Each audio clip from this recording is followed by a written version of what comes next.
नमस्कार दोस्तों, कैसे हो आप लोग। उम्मीद करता हूँ कि आपने परिवार के साथ सुरक्षित हैं। सेंट बॉन स्कूल काटोर रोड और माय रेडियो सिटी लाए हैं आपके लिए ज्ञानवाणी एजुकेशन घर घर तक।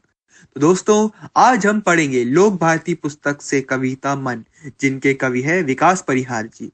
इनके बारे में मेरी दोस्त आपको बताएगी। कवि विकास परिहार जी का जन्म 4 अगस्त 1983 को मध्य प्रदेश के गुना जिले में हुआ। उन्होंने भोपाल के एक विश्वविद्यालय से पत्रकारिता विषय में स्नातक की डिग्री हासिल की। उन्होंने सन 2000 से सन 2006 तक भारतीय वायु सेना को अपनी सेवाएं दी। उसके बाद उन्होंने पत्रकारिता आरंभ की और रेडियो से भी जुड़े। उनकी साहित्य में विशेष रुचि थी और वे नाट्य गतिविधियों से भी जुड़े रहे।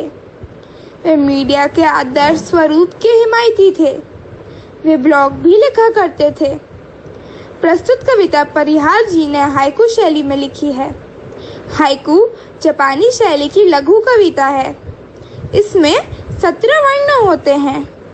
इन्हें 3 पंक्तियों में लिखा जाता है और इन्हीं 3 पंक्तियों में कवि पूरा भाव स्पष्ट करते हैं।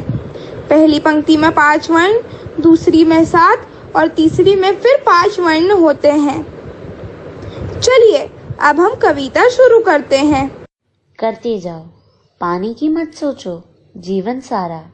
संस्कृत में कह गई सुक्ति, कर्मण्येवाधिकारस्ते मां फलेषु कदाचन के अनुसार परिहार जी ने जीवन का सही सार बताने की कोशिश की है।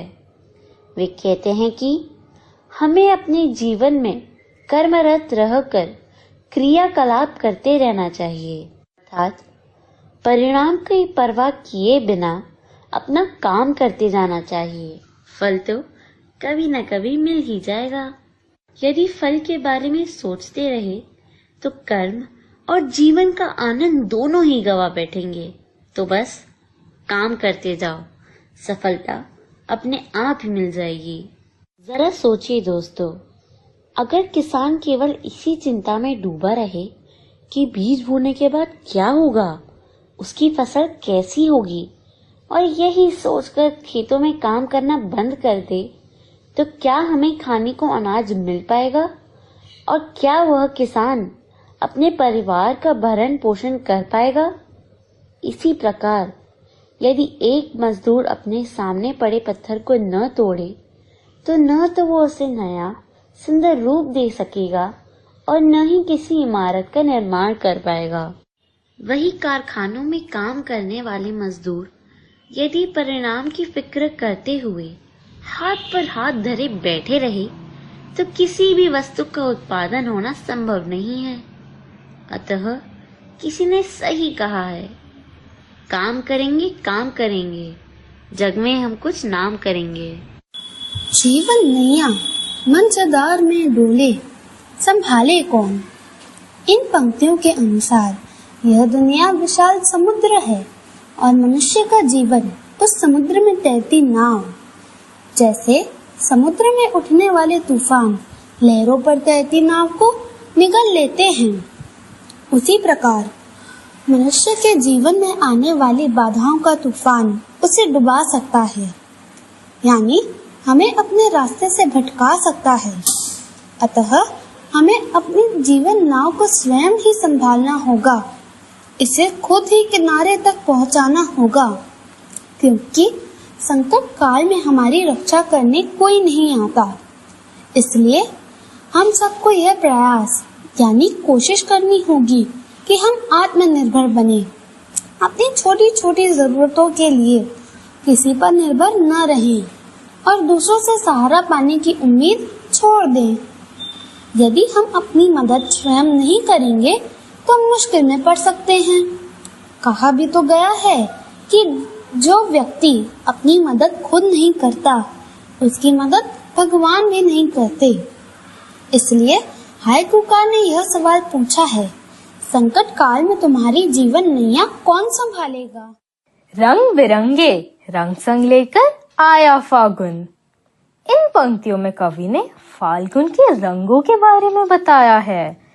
जिस प्रकार बदलते मौसम में फूलों की सुंदरता से बाग बगीचों की शोभा बढ़ जाती है, उसी प्रकार इन त्योहारों के कारण हमारे जीवन में उल्लास छा जाता है।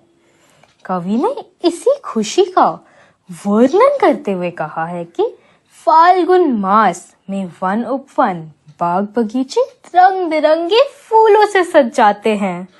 इसी माह में आता है रंगों का त्योहार होली, जो कि सौहार्द का प्रतीक है, यानी हम सबको आपसी वैर भाव भुलाकर एक होने की सीख देता है। दोस्तों, भारत त्योहारों का देश है। समय समय पर आने वाले त्योहार हमारे मन में नई उमंग का संचार करते हैं। जहाँ एक ओर रक्षाबंधन भाई बहन के पवित्र रिश्ते को मजबूती देता है, वहीं दूसरी ओर गणेश उत्सव मनाते हुए हम सब भक्ति के रंग में डूब जाते हैं। उसके बाद दिवाली का त्योहार अपनी जगमगाहट से हमारे जीवन में छाए निराशा के अंधकार को दूर कर देता है। इसी प्रकार हमारे जीवन में भी परिवर्तन आते हैं। चलिए दोस्तों, हम आज पढ़ाई गई पंक्तियों का सारांश देख लें। कवि ने हमें यह बताया है कि मनुष्य के जीवन में अंधकार रूपी अनेक संकट आते हैं और जिस व्यक्ति में इन विपत्तियों को हराने की क्षमता होती है, वह समाज में अपनी विशेष पहचान बना लेता है। परिणाम की परवाह किए बिना अपना काम करते जाना चाहिए। कवि हमें आत्मनिर्भर बनने के लिए भी प्रेरित करते हैं। आखिर में उन्होंने हमें फाल्गुन के रंगों की तरह अपने जीवन में आने वाले उतार चढ़ाव के बारे में बताया है। दोस्तों, हमारा आज का सफर यहाँ तक ही। हम आभार प्रकट करना चाहते हैं हमारे sponsor rotary club of Nagpur का, जिनके सहयोग से हम यह प्रयोजन आप सबके सामने प्रस्तुत कर पाए। यदि आप यह कविता फिर सुनना चाहते हैं तो आप हमारे YouTube चैनल शिक्षा मित्र सेंटर पॉइंट स्कूल पर जा सकते हैं। अलविदा।